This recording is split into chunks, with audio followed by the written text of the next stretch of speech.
This podcast episode is brought to you by Coors Light. These days, everything is go, go, go. It's nonstop hustle all the time. Work, friends, family, expect you to be on 24/7. Well, sometimes you just need to reach for a Coors Light because it's made to chill. Coors Light is cold lagered, cold filtered, and cold packaged. It's as crisp and refreshing as the Colorado Rockies. It is literally made to chill. Coors Light is the one I choose when I need to unwind. So when you want to hit reset, reach for the beer that's made to chill.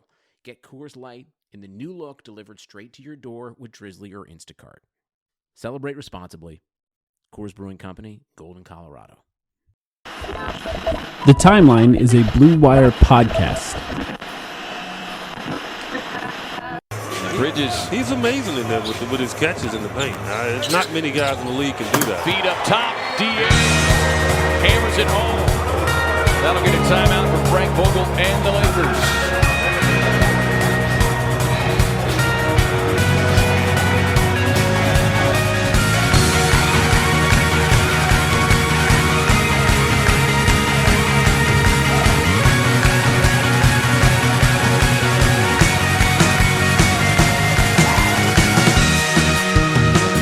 Welcome to the Timeline of Phoenix Suns podcast. My name is Mike.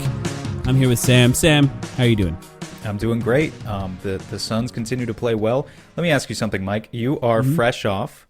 Well, we're not fresh off the Lakers win, but we are a day removed. But you were part of a very exclusive club yesterday. It's true. Actually getting to go to your first Suns game of the season. What was it like? First of all, your experience at the arena, and how close would you say you now are with Pat Mahomes? Practically best friends, I would say. I will say at one point I was walking around the suite area, which was open to the general public, which is not normally open. I guess they have a wristband thing now that there's only 3,000 fans, so you could walk around there and go to the bars. And I was kind of wondering where he was sitting. I kind of looked around like he must be in a suite. Oh, I don't know. Then again, like, the way they have it set up is you're sitting so far away from other people, you can kind of sit anywhere and not be bothered, even to the point where they're zip tying any seats that are not sold closed shut, so you can't pull the seats down. So people can't like move seats closer to you. It's all pretty far apart. I will say, just from a general perspective, they nailed it with the arena. Absolutely nailed it. Everything looks incredible. It's brand new.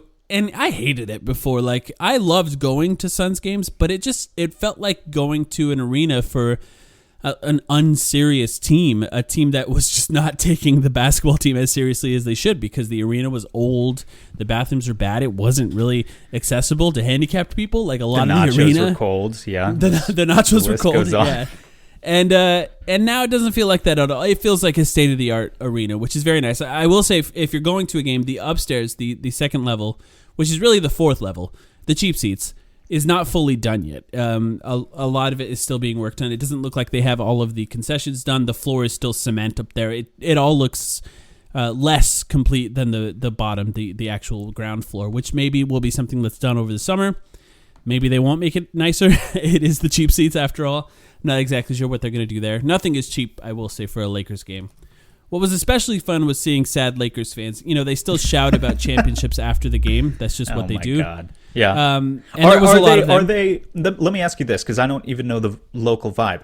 Are they Phoenicians who are Lakers fans, like who live there, or do they come from LA specifically for the game?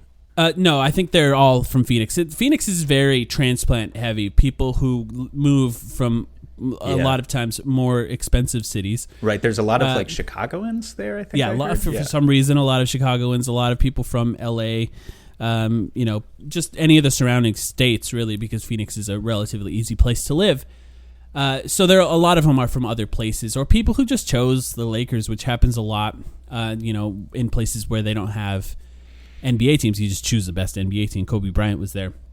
So yeah, a lot of them are from here, and they go to the game. They're very loud, very obnoxious, and no LeBron. And it's kind of funny to think about the total expense of that game to go to it and not see LeBron. I mean, that's really what they did in this case. So they had to watch Kuzma, Markieff Morris, and Alex Caruso play KCP, a lot of minutes. Yeah.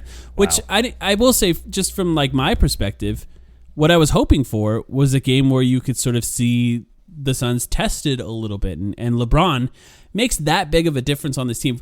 When you watch the Lakers without LeBron, it's just impossible for them to score. They still have a relatively good defense, but LeBron's playing better defense than he has in a while in the regular season.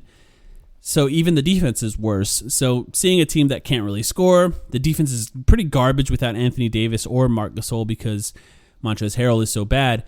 There's just really nothing to learn from the Lakers game, which is just kind of unfortunate. As fun as it was to go and as great of an experience as it was, I didn't really learn anything from it. I don't know. How did you feel about watching it? Yeah, I mean, learn from it in terms of it was nothing like the environment that you're going to see out of like a theoretical Suns-Lakers playoff series. So I'm with you there. Right. There were fun things to take from it, though. I mean, first of all, the most obvious thing, DeAndre Ayton, 26 points. It was his second most highest scoring game this season, I think.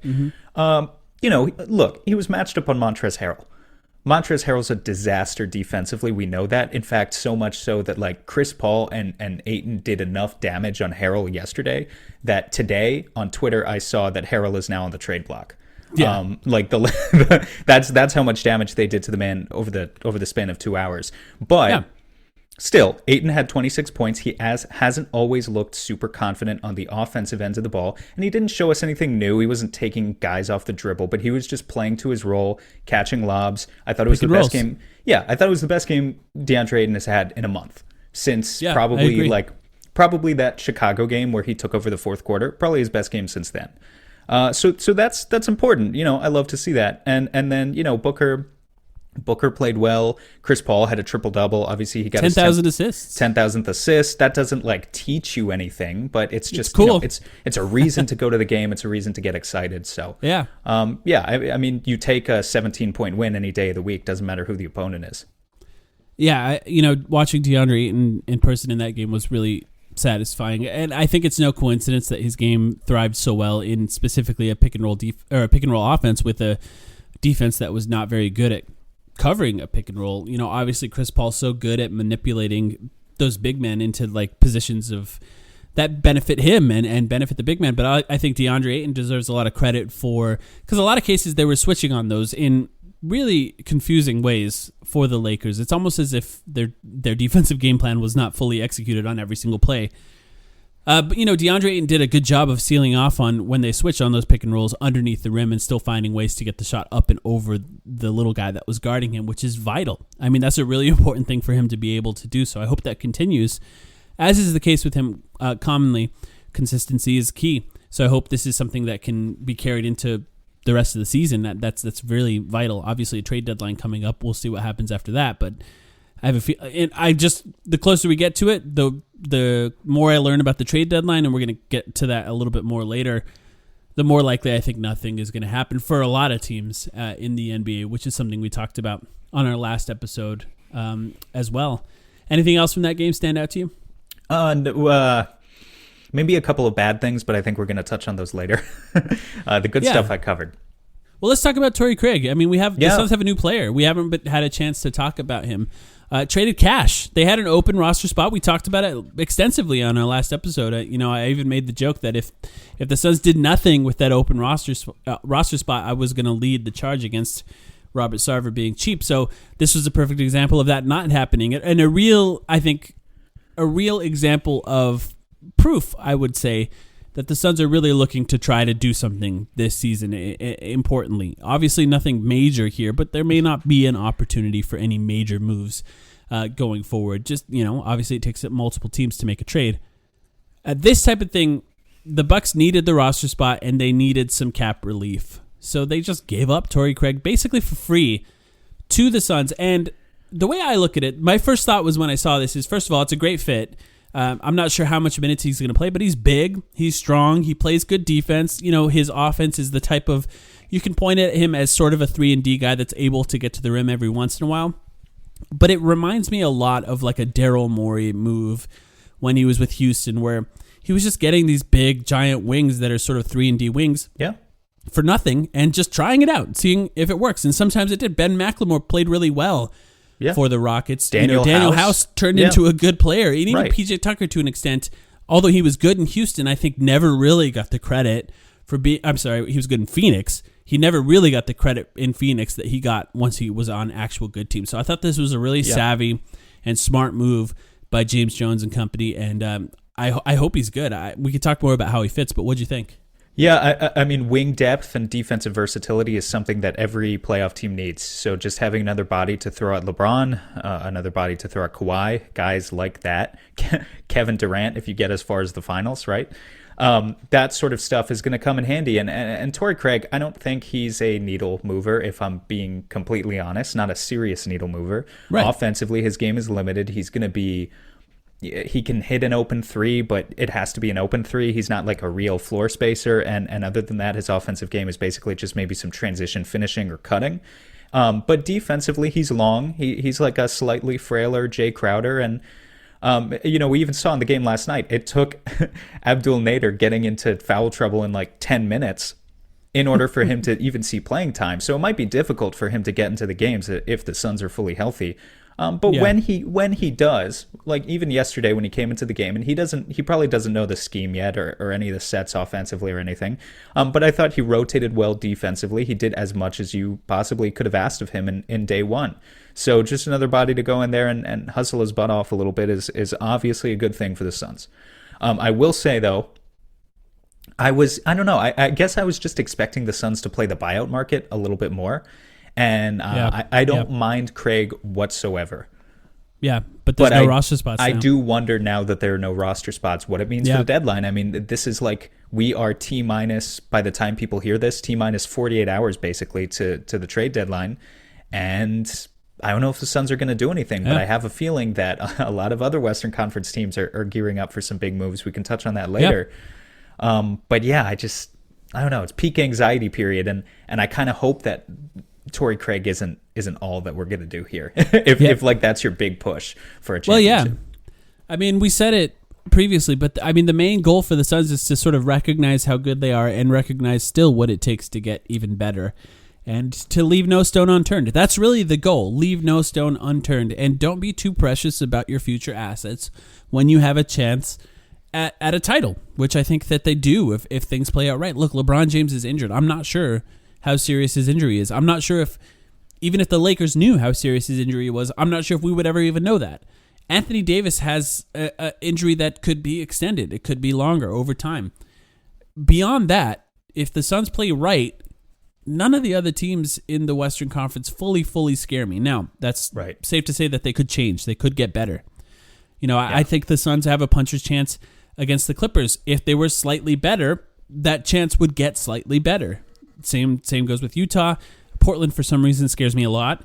And then Denver. Denver obviously is a little bit scary too. There's a point to be made. If the Lakers do get healthy, you need a little bit more size. If you're playing against a team like the Clippers, a slightly better Torrey Craig would probably be what you want at that point. PJ Tucker was the guy I was looking at. Because with those guys, there's a chance that you get played into a super small five. Yeah. Without a center, without even like Dario Saric, really, with just wings. That happens in the playoffs more and more every year against specific teams that have really high quality wing players. And that's the type of team that could force you into that. Yeah, I think we saw about 3 minutes at like one point this season of Jay Crowder at the 5. I forget what game and situation it was, but like something like that wouldn't shock me if we saw it again in the playoffs. And if you were in that type of situation, having Crowder at the 5 and Craig at the 4, Bridges at the 3, it's switch everything defensive versatility. It's literally, like you said when we started this conversation, it's just what Houston was doing with Daryl Morey and when they had Daniel House and PJ Tucker and Luke Ba-Mute all playing at the same time, stuff like that. So this isn't new stuff, but it comes from this new school of thought of this is how you win in the playoffs, and it's pretty clear to see what the inspiration was behind the move. Yeah, absolutely, and I think it's you're exactly right. I think you hit a nail on the head there where defensively, if you need the best possible defense in a super small 5, that's where Torrey might get in the game ahead of maybe Cam Johnson in some scenarios. Or even there's a scenario where you have Devin Booker at the 1. If Chris Paul's not in the game, you just have 4 other wings out there. You can really do that. And, I've said it before, Cam Johnson on offense essentially can play the 2 against another team that's sort of playing 5 wings, which does happen. you could do that in scenarios against a certain bench lineup. You know, obviously your best lineup is going to include Chris Paul. The point is versatility. You have the options to play this guy who's actually pretty big for his position and can play up to the 4 and even super small 5 in some scenarios. I think we could see with Jay Crowder, and that's just really interesting. So it's a really smart move. I'm not against it, but I think you're right. The only ways that the Suns can sign a buyout guy now, there's 2 ways. They could cut someone. I mean, they really could. And then they can go to another team. Or they can trade 2 for 1, which is something that we've talked about. If you trade 2 guys for 1, say you're trying to get George Hill, I'm not sure, I know that there's a lot of other examples out there that we've thrown out and that I'm sure you've seen online. If they trade 2 guys for 1, then they have an extra spot. And there are interesting buyout guys that could be available. But yeah, Torrey Craig, new guy. I'm excited to see him play a little bit more. I hope they get a chance to put him in some of these games. I don't think he's the type that you need to play like, he's not Jalen Smith where you're only playing him when you're up 15 with 2 minutes left. He can get in against good teams and we can see him play. He's got experience, playoff experience even. The other topic that we wanted to talk about, Sam, is not as fun.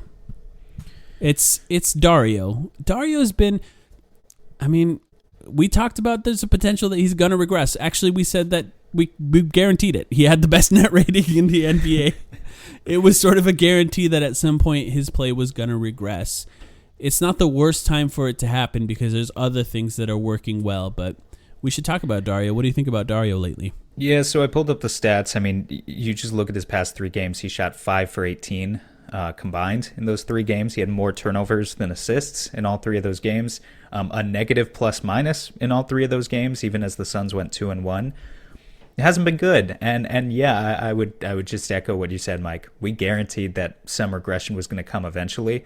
The only thing that concerns me a little bit with Dario, though, specifically, and again, I don't want to speculate on his health. I don't know anything about his situation that unfolded earlier this season, but he had COVID, and he was out with COVID for quite a while. And I do sometimes wonder in situations like these if maybe there are some cardio issues, maybe there are some reasons all along that we haven't quite emphasized enough why Sharge would be playing, say, 15 to 18 minutes per game rather than the 25 to 35 that we had been advocating for. I'm not saying that's what's going on here. Guys have good weeks and guys have bad weeks, but I do think about it sometimes is what I would say. But regardless, if whatever is happening with Dario, yes, some regression was always inevitable. I think what makes the conversation interesting now is, again, it's trade deadline week. It's for the most part, Sharge has been a fantastic backup center, as good as you could possibly ask for, but he's struggled to protect the rim recently. And when he both struggles to protect the rim and struggles to hit shots, it kind of is where it reveals that hole in the roster where you realize, wow, we could really use a Damian Jones type, but actually good, as I think I phrased it a couple of weeks ago on an episode. Like just an enforcer big who can come out there and set strong screens and protect the rim and do all of the physical stuff that maybe allows Dario to play a little bit more of the 4 where maybe he's a little more comfortable in big lineups like you're going to see against the Lakers in the playoffs. But yeah, this is a conversation we've had before too. Like, and this is why, if JaVale McGee hits the buyout market, for instance, I think a guy like that is a perfect kind of name to consider for the Suns. But hey, now the Suns don't have an open roster spot. So this is how it connects back to the Craig conversation that we were just having, is you got to be a little more creative now or willing to let some other pieces go if you maybe want to find that piece in the first place. But also, I might be getting ahead of myself here, based on what you've seen, Mike. Do you think Dario playing poorly for the first week that he's played poorly all season would even make a difference to James Jones? Do you think this is impacting kind of their mindset? I think that if I were James Jones, I would be more concerned with the DeAndre in foul trouble in the few games where he's playing against like a superstar center than that. And really, it's a nice thing with DeAndre and where it's really the fast guys that can shoot threes that give him trouble at the center position, and there's not a ton of those as far as defensively because he's done well against other superstar centers in the past, even though Dario Saric is the one that had one of the better runs against Joel Embiid. Weirdly, I think he still played well against Joel Embiid. He's done well against Jokic, even though that was that's one of the only Western Conference playoff teams that the Suns have lost what would be considered the tie-breaking series at the end of the season is Denver. So we need to see that more in wins. But the foul trouble is concerning because if you get to a point where you do have a dominant center on the other team, like Anthony Davis, for example, Nikola Jokic, and you're putting Saric in there, that might work in short stretches, and it probably will. It's important to remember, before the last 3 games, the Suns had not been outscored by more than 3 points with Dario Saric on the court this entire season.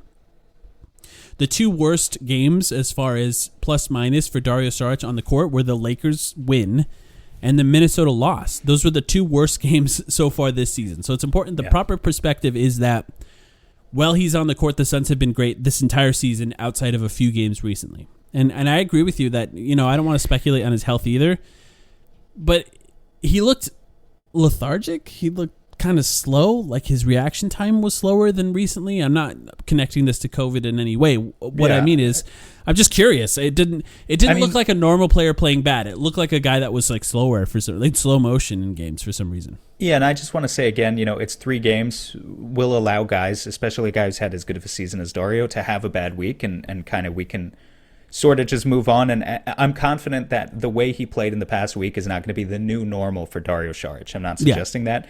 What I will say, the matchup against Cat was just like the worst possible matchup for him. Yeah.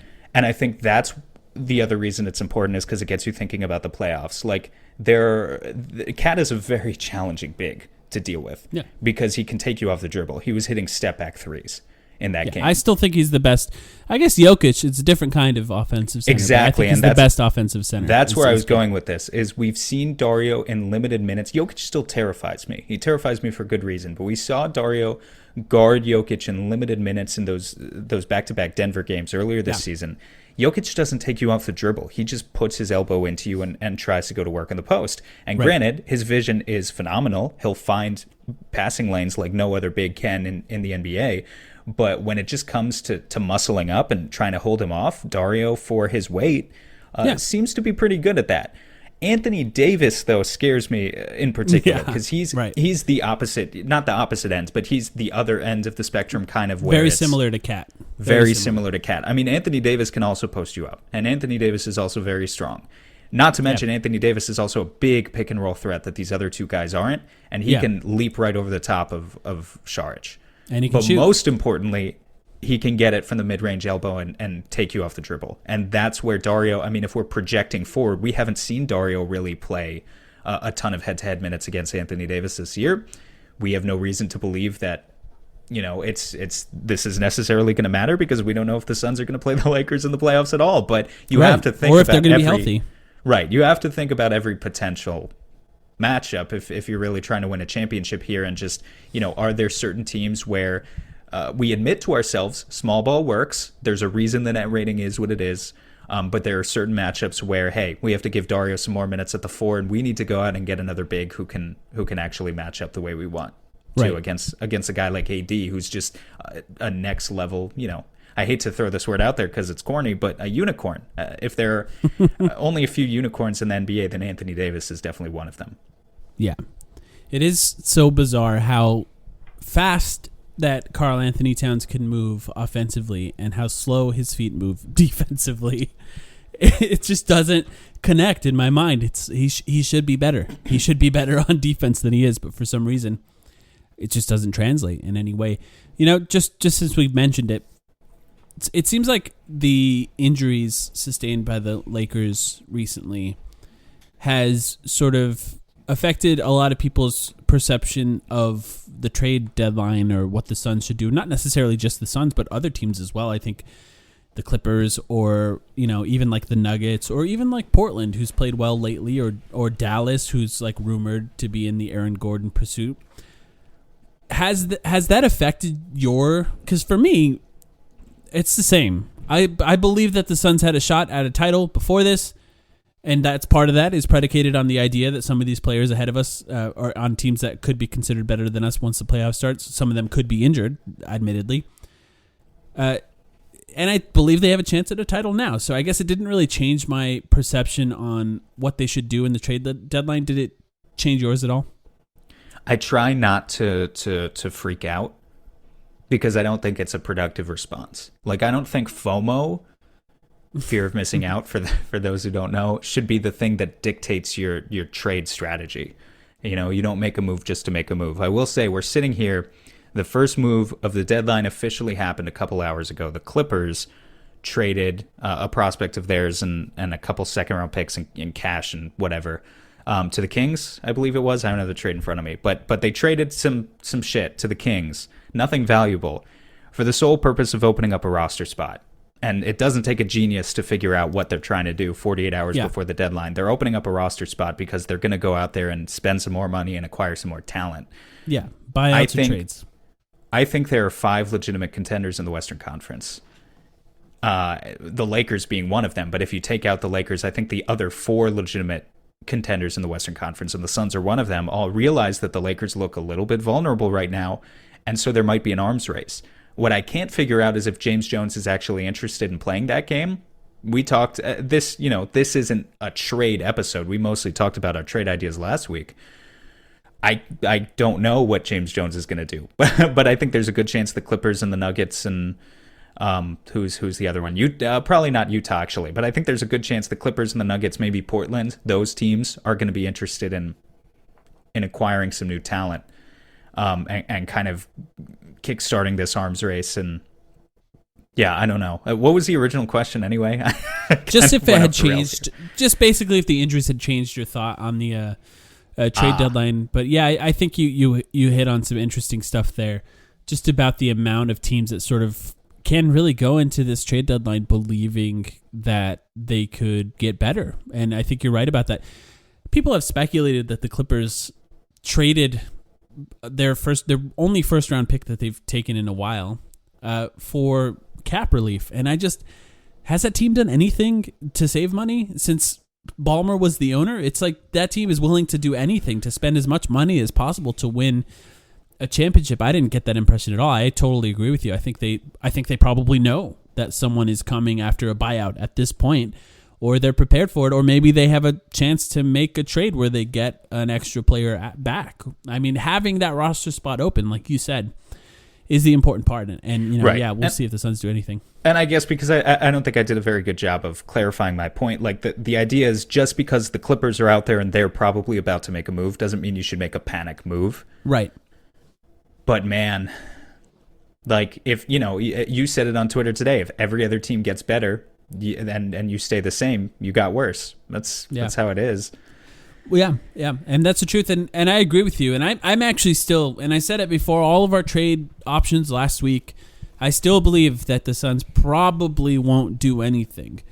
Admittedly, nobody really has a good read on James Jones. I've said in the past, I think he tells us more, as a fan base than we realize. If you really listen to the words that he's saying, you could kind of tell that he was going to trade Kelly Oubre, for example. And you can kind of read into that as much as you want. But, I read some trade primers recently. We're going to get into some guys in a second. But, Woj was tweeting about it. Zach Lowe wrote about it. There's guys writing about the trade deadline right now. And the impression that I got from a lot of these is that these teams all think that they're kind of in it. And that makes it less likely. And to an extent, I don't know that the NBA, and maybe it doesn't matter, but I don't know that the NBA, when they created the play-in game, realized that they were kind of nerfing the in-season trade deadline in a way. Right. Because there's so many teams that have a chance to make the playoffs at that point, they're less likely to sell. Maybe that's good, right? They want teams to try and win as much as possible towards the end of the season. But so much traffic to ESPN and, Bleacher Report, all these, to an extent, even our podcast, is driven by players changing teams. So, I'm sure ESPN would rather more players change teams. They can get more views on their videos or more people to watch their TV shows. I'm not sure if they realized how much that was going to change the deadline, but my impression is that nothing is going to actually be moved. In fact, let's take a quick break. Oh. Sorry, go ahead first. No, I was just going to say, I think it's totally an unintended consequence, but we just need to wait a couple days and see what happens before we can that's true. Firmly make that conclusion. It definitely, I will just end on this before we go to break, it definitely feels like there are more buyers than sellers. And so it's a weird market. Let's take a break and let's talk about some of the names that are popping up recently and get into those. The economy is made up of real people doing real stuff, and it affects everything. Which you obviously know since you're a real person doing real stuff. Marketplace is here to help you get smart about everything beyond the what of the day's business and economic news. We dig into the how and the why with the real people driving our economy. From big tech and interest rates to small businesses and what's happening at the Fed, Marketplace breaks it all down so you don't have to. Listen to Marketplace wherever you get your podcasts. Everyone's experienced the pain of dropped calls and internet outages, especially working remotely this last year. So here's the question. If you're the telco company, how do you help create better experiences for customers? Simple. ServiceNow digital workflows can help solve network problems faster and provide real-time status updates so customers aren't left in the dark. That's probably why ServiceNow workflows have helped telco companies see an increase in customer satisfaction. But proactive customer communication's only half the battle. With a single view of your back, middle, and front office operations, ServiceNow workflows also eliminate silos, keeping teams more in sync and more productive. With our scalable services, companies assure a better experience for both customers and employees on a single platform, the Now Platform. So how do you help provide a better network experience for customers? With ServiceNow for telecommunications to help streamline network operations. Whatever your business is facing, let's workflow it. ServiceNow. All right, Sam, one name that's coming up that we should talk about, because some people are actually saying that he would be a good fit on the Suns, and I'm sort of conflicted about it, is Aaron Gordon.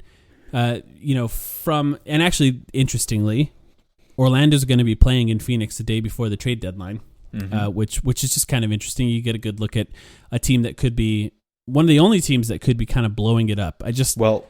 They never do.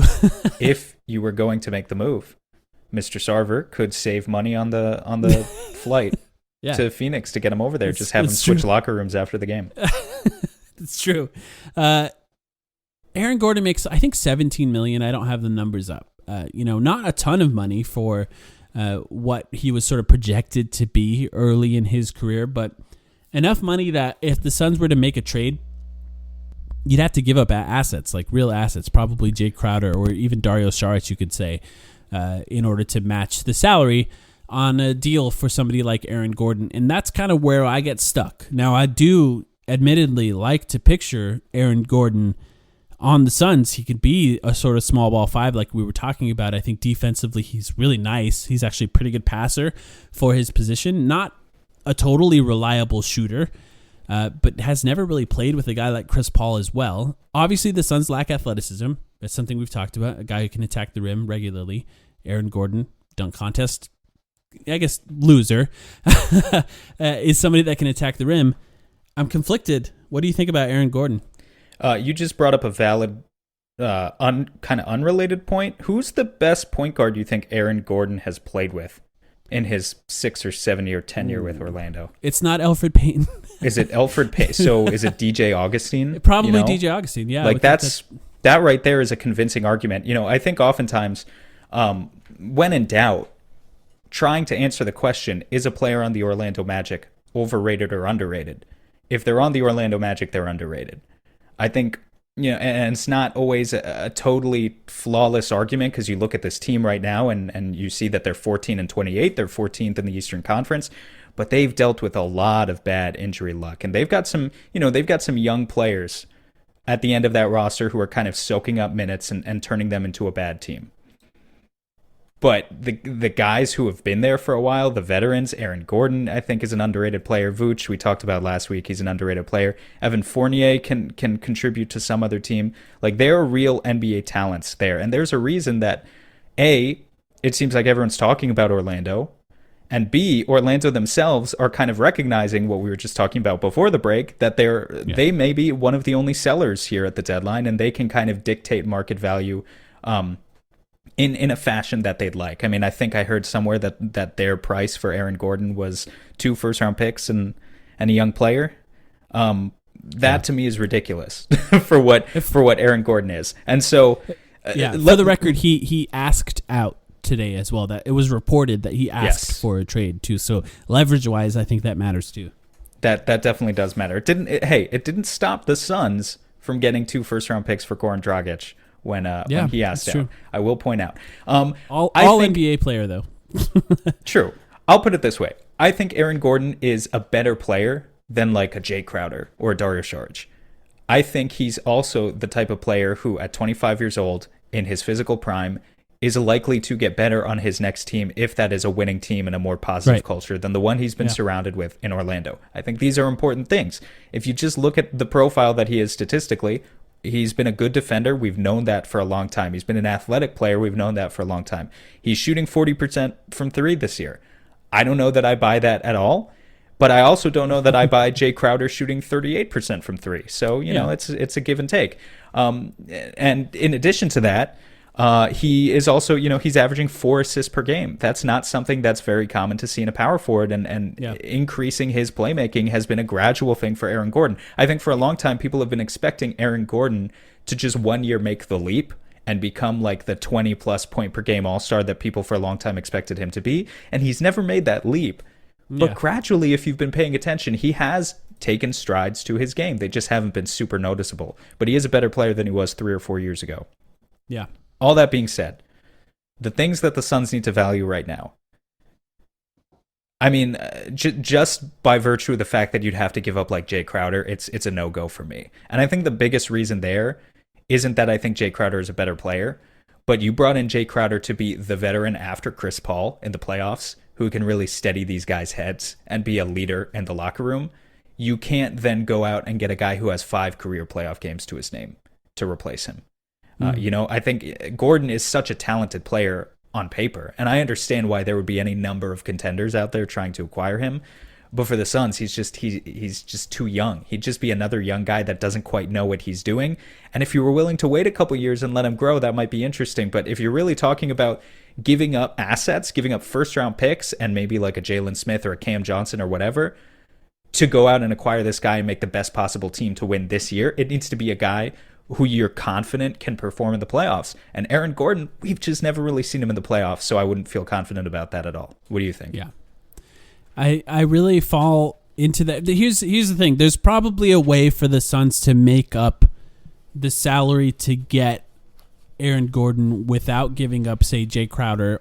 And I don't think they want Jay Crowder. Like, there's just no chance. I just don't see how that makes sense. They'd basically be asking for Cam Johnson in any trade that you make, and probably Jalen Smith, and probably a first round pick in the future, which I'm not precious about. If you have a chance to fully improve this season, fine, give up a first round pick if you can. I'm not super worried about that at this point. Maximize being good right now. I feel like people underrate how important being good right now is for the team in the future as well. Being a very good team matters a lot. It's how you get.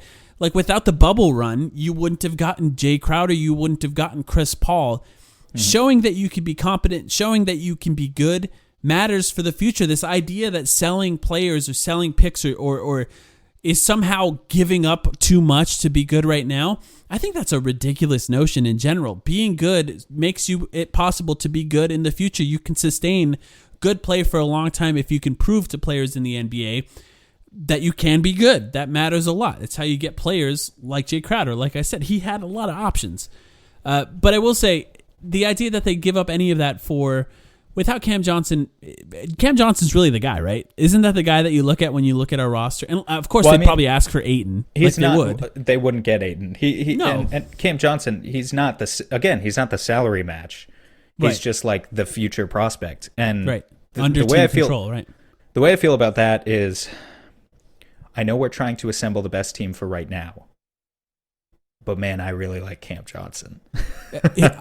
I really like Cam Johnson. And like, there's, sometimes you just gotta know there's a value, I think, that outweighs. Aaron Gordon only has 1 more year on his deal after this season. Then he's an unrestricted free agent. He can go anywhere.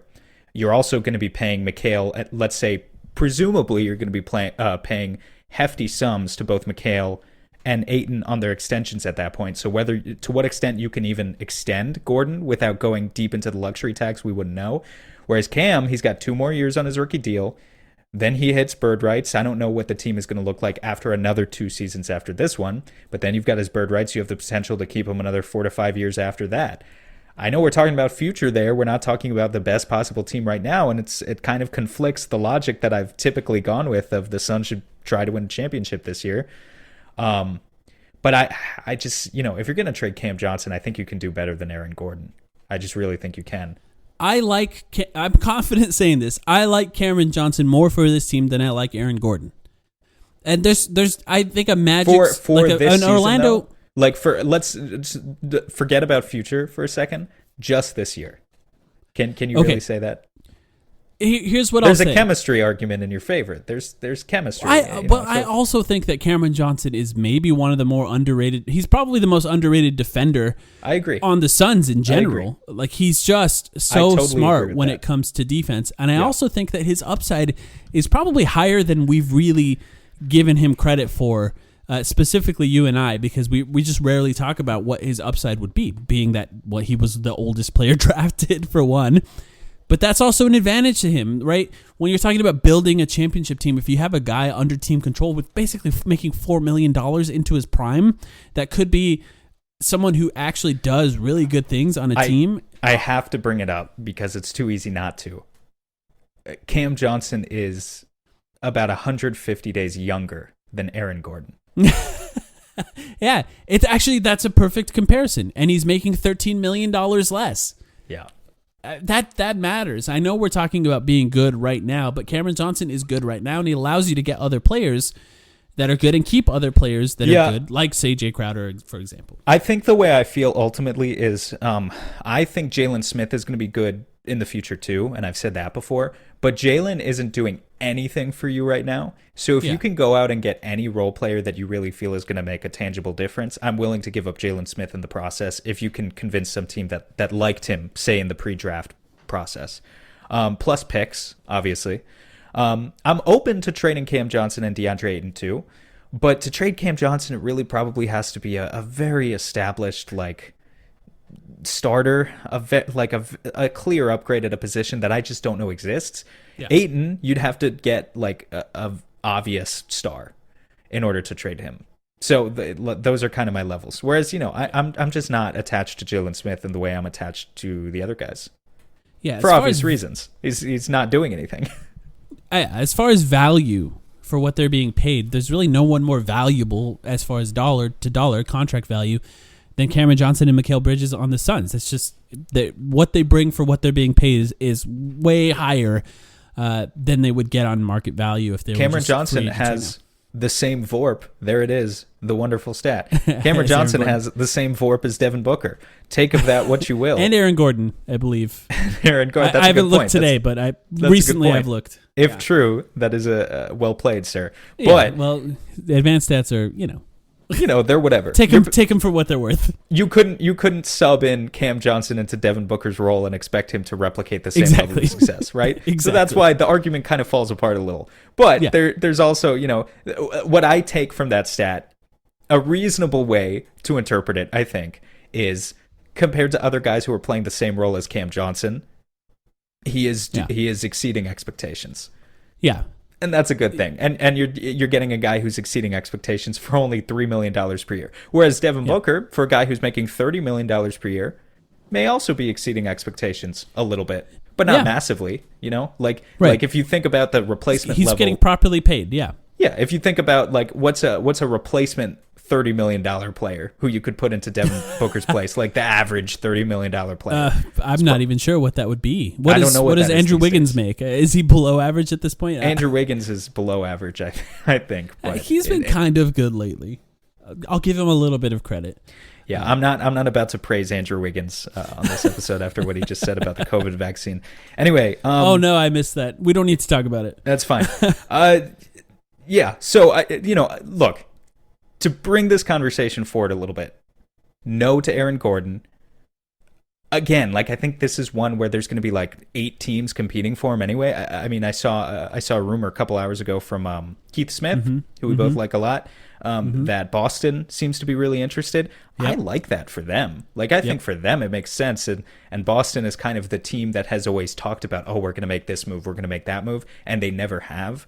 And now the pressure's really on. They're kind of flailing at the deadline and trying to figure a way to climb the standings in the East. I think Aaron Gordon makes a lot more sense for them, and I think maybe for that reason they're the type of team that would be even more desperate to pay the price that Orlando wants over a team like Phoenix in the first place. So it very well may be a moot point. Yeah, and you know, that's a good point. I will say Matt Moore, former guest of this podcast, Hardwood Paroxysm on Twitter, HP Basketball, also said the Nuggets, Blazers, Mavericks, and Rockets are all potentially in that. I mean, I'm not going to lie, especially relevant to the Suns at this point, right? The Nuggets scares me. Yeah, because I think the Mavericks too. That's them getting a supercharged version of what Jeremy Grant was for them last year. Right. Like a Jeremy Grant who, and it's kind of funny to say this now, right? Because like now we know that Jeremy Grant can dribble, but under Mike Malone with Denver, he didn't really. So, so it's like that, you know, them getting what they had and lost last year in Grant, but a version of that who can defend bigger forwards and can also dribble the basketball and make reads and stuff. And yeah, that would make them dangerous. I mean, that's how they got to the Western Conference Finals. Yeah. I will say, and we should point out, the Suns have been tied to Aaron Gordon before, in the James Jones era, by the way, in that Shams and our friend Brandon from Zona Sports reported. Brandon beat him, by the way. You know, Shams likes to steal. He does. He's a thief. He's a thief.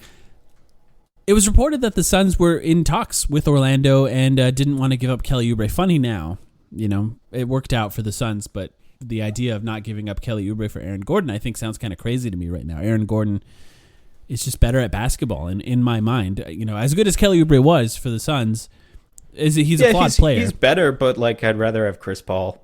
Yeah, it really worked out. You know, it really worked out for the Suns. But I will say, if somehow the Suns end up in this and they somehow trade for Aaron Gordon, I think he would be really good on this team. Like just to put it out there, just in case it does happen, you know, he's able to make good reads. You know, he's shooting well right now, like you said. He could be the type of above the rim threat that Chris Paul likes. I mean, he likes guys like that, and I think that you'll see. And by the way, I went through every year of Orlando while you were talking earlier, and definitely DJ Augustine is the best point guard that he's played with. He did have very young Victor Oladipo. You know, like there was a season, but that doesn't count. Like he wasn't very good yet. And DJ is a good playmaker, but he's just, no one respects DJ as a scorer. Even a couple years ago in Orlando. So it's not fair to wholly judge. And I say this about Vooch too, and Fournier. Just to go back to the point about Orlando is underrated. A lot of these veterans haven't really been given a chance. If you look at their roster, I'm looking at their roster right now, they're giving hundreds of minutes to Michael Carter-Williams, Gary Clark, Dwayne Bacon, the rookie Cole Anthony. You can't win with that. You just can't. So, like, sure, they have, like, one star in Vooch and, like, 3 role players. But, you know. Unmotivated. I think it's important to know, like, with Aaron Gordon, he just asked to be traded. He clearly hates it there. And you talked about Jeremy Grant. He got to the team he wanted to play on, all of a sudden started playing a little better. Nick Batum is another example of that with the Clippers. Potentially Blake Griffin. We don't really know yet. He dunked. Potentially Blake Griffin. Yeah, dunked, you know what? Mike. LaMarcus, Admit it. He dunked. You were wrong. No, I'm kidding. But I might dunk. I'm already open to that. You know, like I said since the beginning, there's a chance he was just dogging it. It's just he looks like he can't move laterally. Then guys like that are going to struggle. Fair. With Orlando, if they do trade Gordon, which it sounds like they might have to now, right? If he's asking to leave, maybe they bottom out. Maybe Vooch goes. That's going to take a lot, probably. Although maybe not, depending on leverage. Fournier makes $17 million. That's going to be hard to trade, but they're going to try to trade him. I imagine if he gets bought out, I brought it up on Twitter. It's a great option for the Suns on the bench if they can create a roster spot somehow and get a guy like Fournier. If Fournier gets bought out, would they buy him out? Only 1 year, $17 million, and it's tough to trade a guy that makes $17 million like that. If Fournier gets bought out, it's a business. So, you know, sorry to like Etuan Moore or whoever, but I'm just going to cut someone. Like that's absolutely. A very good player that you. Well, he can run every Booker offensive play. You know, literally, like he has that 3-level scoring in his repertoire, and he slots right in there. Like not a great defensive player, but gives you someone to trash talk Rudy Gobert in the Jazz series in French. Yes, and any night he can score 20 to 25 points just randomly. Like, that's a possible thing, especially with Chris Paul, running the JJ Redick sets for him. That's an example there. Something that I read in the Zach Lowe piece, I believe, was Gorgie Dieng could be bought out by Memphis. I brought that up on Twitter as well. That's an option for the Suns. I think if you're looking at another big, you got to create a roster spot for them, which I'm not sure how they'll do it. That's another name, like another one of those 30-year-old guys who's just toiled on bad teams, but has been a decent role player in the past. I haven't watched a ton of Gorgie Dieng recently, I'm not going to lie. I know he's playing for Memphis this year. I don't think he has a super large role there. No. I mean, they might buy him out. So yeah, I mean, I'm looking at his stats now. Big body, averaged. Are you about to read them out, or do you want me to? No, go ahead.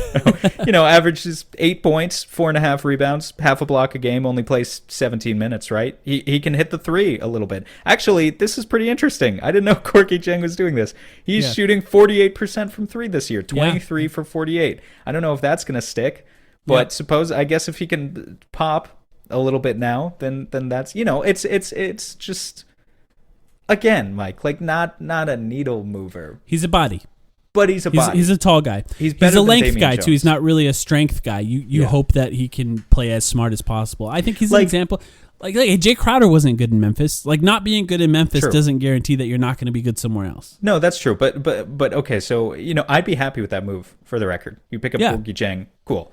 But we're talking about winning a championship. Okay, you picked up Gorgie Dieng. You're going into a series against LA in, let's say, the second round or something. Okay, like, do you think that actually helps us? Like, how much does it really help us? Look, one thing it does do is it could potentially bring one of their big men out of the paint on offense because he can shoot. And that helps to have a guy potentially that can defend on some possessions. But no, not a lot. I mean, at this point, you can ask the same question, to be honest, about LaMarcus Aldridge at this point. LaMarcus Aldridge might be bought out. Rumors are he's going to Miami. That's a Mark Stein report. Aldridge is funny because Aldridge is, in a vacuum, a better basketball. He's a more skilled basketball player than someone like Gorgie Dieng. Or to go back to that idea I threw out earlier too, JaVale McGee. Right. LaMarcus Aldridge is such a better basketball player than JaVale McGee. Yeah. I'm just not confident that you can win a championship, and it sucks. Like, it's people say this about players all the time. But centers have to do so much in the playoffs these days. I just don't know if LaMarcus Aldridge can do that. And I feel like JaVale McGee or even Gorgie Dieng, someone like that, Aaron Baines, I've talked about him before. Guys like that, I feel more confident about their ability to survive in the playoffs. Right. Yeah, LaMarcus Aldridge, I think, is kind of fascinating. I think that's like, I don't know what he's supposedly Miami is the rumor for him, and if he does go there, it'll be interesting to see how he plays there. First of all, is he going to play power forward? Like, is he going to start at power forward next to Bam? And does that make sense? How fast can he move playing defense LaMarcus there? hasn't played the four significantly in like 3 or 4 years. Yeah. So I don't know how that works, frankly. Yeah. I mean, Bam could play the four, maybe. I don't know if that's the best use of the best optimization of Bam's skill set. Yeah, both of them only shoot from mid-range now. I guess LaMarcus you can force out to the three-point line. I would not be mad if we created a roster spot for LaMarcus Aldridge. I feel like players like that are desperate to win a title at some point of their career can have runs where they just play sort of out of their mind good, maybe beyond what their bodies are capable of, just to sort of get to that point. So it does kind of feel like, in a funny way, the most absurd end to the timeline that began with bringing Tyson Chandler into a room to try and persuade Aldridge sign him too. to come and help us beat LeBron. Yeah. Yeah, I mean, man, that was forever ago. Yeah. And remember how happy we were too? Oh, that team could have been good. I think, it does feel, it's too big. It's kind of funny now because LaMarcus Aldridge is clearly a center. If you haven't watched in a while, like, he can't really play any other position. That's why it's a little interesting to think about the Suns being in that, and even the Heat to an extent being in that race for LaMarcus. But I don't know. He could be fine. I wouldn't be mad about that either. How they create a roster spot gets interesting at that point. It's kind of funny because Suns fans, we often talk about how, like, no one ever wants to come to us in free agency. But sorry, I'm still just thinking about Suns history. Like, our biggest free agent signing, I guess, was Tom Chambers, was the first unrestricted free agent ever, and then Steve Nash, obviously. Right. But in the past 10 years, our two biggest chances, our two biggest swings that we took when we were competitive, right, other than getting in the room for LeBron, where we were never really considered. That was clearly a favor because Eric Bledsoe had the same agent. Exactly. Our two biggest swings, I'm pretty thankful neither of them came true. First, it was Eric Gordon. Do you remember that? Yeah. He signed in restricted free agency. He signed in restricted free agency and then went to the Clippers? Hornets? He went to the Hornets. Yeah. He went to the Hornets instead, and mostly got injured.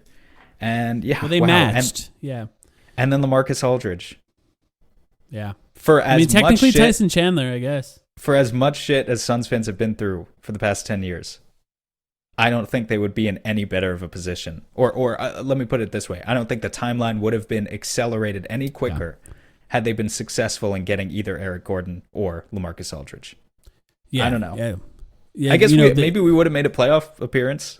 It's possible. I think there's a chance that the overall NBA community would view Devin Booker in a different light because he would have won more games earlier in his career, which I don't know that matters at this point. This team is so much better than that team ever could have been and much more modern. That team is very old school as far as how they would have played with, a Twin Towers approach and LaMarcus shooting mid-range shots. That's what it would have looked like. I'm not a huge fan of that, but it still would have been pretty good. I didn't see any other real major players. Nothing really major is really out there because of, like I said, the play-in game kind of nerfs all of that. But I didn't see any other potential buyout guys that really interested in me. But I think things can change pretty drastically in the next few days. The trade deadline is Thursday, for those who don't know, and it's a deadline league. That means they're going to wait till the last minute for a lot of these moves are going to happen at the last minute. So that should be interesting to watch. One last thing we wanted to talk about, Sam, I was going to tie it to the Dario conversation, but we just kind of flowed into the trade stuff, so we had to cover it. Is, as Dario's been bad, the Suns have been saved by the bench so often this year in a way that scared me to start this season. And, Dario not playing as well as he was could have been a death knell at some point, but now Chris Paul and Devin Booker is starting to work. You had a stat that you wanted to cover on that, right? Yeah, sure. I just want to... We talked for so long about how the net ratings with Chris Paul and Devin Booker weren't where we wanted them to be. That's when the two of them were on the court at the same time. For the first couple of months, in December and January, the Suns were a minus 5.2 when those two shared the floor. But obviously we were mostly winning games. Even we were 500 at one point, but we were still mostly winning games throughout that period. And that's because when it was just Chris Paul, they were like a plus 15. And when it was just Devin Booker, they were like a plus 13 or something. Mm-hmm. And then they were minus 5.2. Well, in February and March, lo and behold, these guys are a plus 10.4 when they share the court. And I think it's interesting, Mike. I mean, we saw it again to call back to the Lakers game. Yeah. Granted, no LeBron, a different Lakers game than you would normally expect, but they got out to an easy 8-9 point lead before anyone off the bench even subbed in midway through the first quarter. With Jay Crowder starting, I think is important is a to good point point. Is a good point. And I will say, over the past 2 months, they're plus 10.4. I think much of that is with Kaminsky starting, and I think much of it is with Jay Crowder starting. I don't think, I think if you isolated for either of those guys, you would still find that pairing was playing quite well. And I just think that's something, at the very least, we should make note of. It's good news. More importantly, why is it happening? I'm not really sure I know why it's happening, Mike. Do you have any theories as to why we're finally seeing these two mesh like we wanted? Honestly, I think it's exactly what we suggested. Not to pat ourselves on the back early on, but we talked. I talked a lot about Devin Booker having the ball in his hands a little bit more, and it seems like when they're both on the floor, Chris Paul is deferring to Devin Booker a lot more, especially in that first quarter. But I think as well in the third, and then in the fourth quarter, it's more of Chris Paul territory at that point, as it should be, because he's just so good in the fourth quarter. But yeah, Booker hasn't played well enough, I will say, yet to where in it's the clutch. I mean, Chris Paul, last 4 or 5 minutes of the game, no doubt, one of the best in the league. I'm trusting him. Yeah. I mean, he's literally one of the best in the league. He's of the best too good. Ever. He gets to a spot too easily. And you know what? One thing that frustrates me a little bit with Book, he's played very well, but the turnovers in the fourth quarter, Chris Paul just doesn't turn over the ball. Not like Devin Booker does. The contrast is very obvious between those two guys, and even the shots aren't falling. With Chris Paul, I think what's fascinating about him in the fourth quarter is that I feel like Devin Booker feels like he has to shoot at this point in clutch scenarios, whereas Chris Paul, if the shot's open, he'll do it, but if not, he's patient enough to find somebody else or to back it up and re-attack. Whereas Devin Booker, I think, is forcing it a little bit too much. But beyond that, beyond the fourth quarter, Devin Booker draws so much more attention than Chris Paul when the ball is in his hands that other people are open more often. And I think starting with the ball in Devin Booker's hands a little bit more, because of the attention that he draws, allows other guys to get open more often. And from what I've seen just from the eye test, that's been how they've been playing a little bit more lately. So that's my assumption. It'll be interesting to check to see if the stats actually point to that. But that's my guess. I will say, kind of related to what you're saying, shout out to Chris Paul for finally understanding that he's a good shooter. Yeah. And taking shots that are given to him was a thing that frustrated the hell out of the two of us early on in the season. He would just hesitate. He would get an open shot in the corner and he would wait for his defender to catch up to him so that he could dribble into an ISO instead of just taking the simple catch and shoot three. Well, here on the season, he only takes one catch and shoot three per game, so it's not massive volume. But he's 19 for 38 on all catch and shoot threes. That's 50%. It's phenomenal. Yeah, he's capitalizing. Early on when we checked that stat, it was literally half, so it's doubled. Yeah, it's still not. I'd prefer it a little bit more. He does so well when he catches it and he probes that it's not like a huge problem.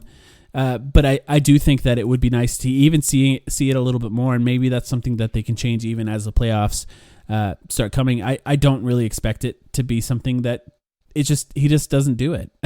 He just doesn't really do it. It's a mindset thing. It's like asking Abdul Nader to pass. There are probably some things that just aren't fixable.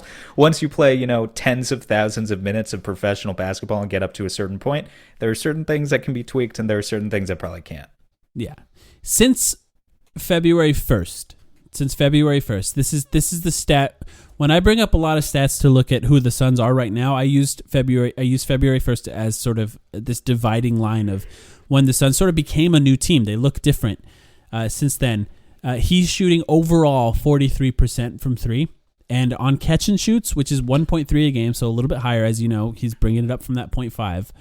53% on those shots. Mm-hmm. So those shots are dropping, and he needs to shoot even more of them. But it's just impressive that he, is capable of doing all that. And he's still really good from pull-up, 37%, which is a very good percentage on pull-ups. But you know what? This isn't relevant to that duo specifically, but Campaign, as long as we're talking about catch and shoot threes, is also shooting above 50% on catch and shoots this year. Yeah. And it's a different type of catch and shoot. It's not as impressive when Campaign or Chris Paul does it compared to Joe Harris, because Joe Harris is doing it on like 300 attempts, right? Yeah. But just or the fact Ingles, that just the fact that Devin Booker can have either one of those guys, Paul or Payne, shooting that well as his backcourt partner at any given moment, compared to where we came from. Yeah.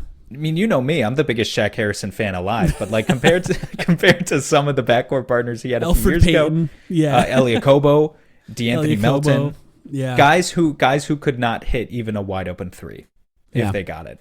We have come so far. even Booker in that same time frame is shooting 41% on catch and shoots. Yeah, and my guy Langston Galloway shooting above 50% too. Yeah, I am very happy. It would be remiss of me not to give him a shout out at some point in this episode. I'm very happy to see him back in the rotation. It looks like he's getting regular minutes again. Yeah, and I think he's earning them. I think he's doing more than shooting, and I think that's kind of what it took at this point. The shooting matters a lot, but now he's finding ways to attack. He's made some nice passes in the last few games, and he's not a total zero on defense. And even if he is, that extra little stuff he does on offense and the gravity that his shooting brings, he'll continue to get minutes. He's definitely earning them. He's got a great mindset too. Hard worker. Yep. Another day. What does he say on Twitter? Another day to be great. Yeah, there it is. I've started doing it too. I log on to Twitter first thing I say in the morning. Another day to be great. Trying to be like LG. Another day to be great. Next few games, Miami Heat. Another interesting game for the Suns, assuming that they come into that game with all their players. And then Orlando and Toronto. The three Florida teams, actually. now that I think about it, because Toronto's in Tampa Bay. Miami Heat's probably the real test for the Suns. Their versatile team could look different as early as tomorrow when that game is. We're recording this on Monday night. Orlando, not very good, but if the Suns end up making trades or getting buyout guys, they could have guys from there, so that'll be interesting for us. And then Toronto, a team that has a very good coach, so anything can happen. Those are interesting games. We'll be back next week. We'll cover all of it at that point. Maybe even have an emergency podcast after the trade deadline if anything interesting happens. But we'll talk to you guys very soon. That 9th assist tonight, EJ. He's at 10,000 for his career. He has assisted to 136 different players in his career, with, not surprisingly, Blake Griffin leading the way. And he's already assisted on at least one basket for 13 of his new Suns teammates, 84 of them going to one DeAndre Ayton. Great thing about that.